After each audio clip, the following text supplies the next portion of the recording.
வெள்ளாட்டுக்கடால் இவைகளின் ரத்தமும் தீட்டுப்பட்ட மேல் தெளிக்கப்பட்ட கிடாரியின் சாம்பலும் சரீர சுத்தியை உண்டாக்கும் என்று சொன்னார்.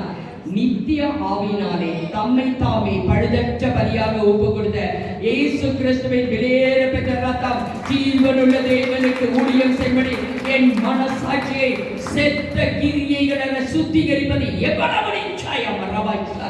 ஆலயத்தில் இருக்கும் பொழுது உணர்வுள்ளவர்களாய் மட்டுமே இருக்க வேண்டும். அந்த சிலுவையை நோக்கி பார்த்த ஒருவரின் வாழ்க்கையிலே கெட்டு போனதை ஏன் என்று சொன்னால் அந்த சிலுவை தான் என்னை இத்தனை தூரம் கொண்டு வந்து நிறுத்தி இருக்கிறது.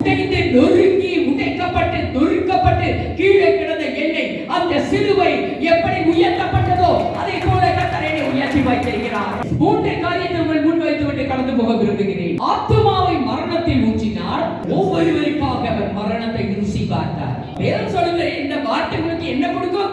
ஜீவன் கொடுக்கும். அந்த ஜீவன் கொடுக்கும் என்று அறிந்திருந்தோம் எனக்கு இங்கே வர மனதில்லை. அவர் தன் ரத்தத்தை சிந்தினார். தெரியுமா?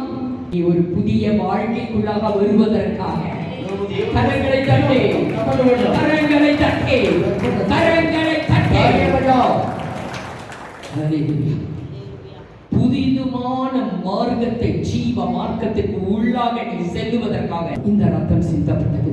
மகா பரிசுத்த ஸ்தலத்துக்கு போவதற்கு அவருடைய சரீரமாகிய திரையை அவர் கிழித்தார். தன் சரீரத்தை கிழிக்க ஒப்பு கொடுத்தார். அவர் தன் சரீரத்தை கிழித்தார். ஏன் தெரியுமா? அது அடுத்த வாரம் தான் சொல்லுவேன்.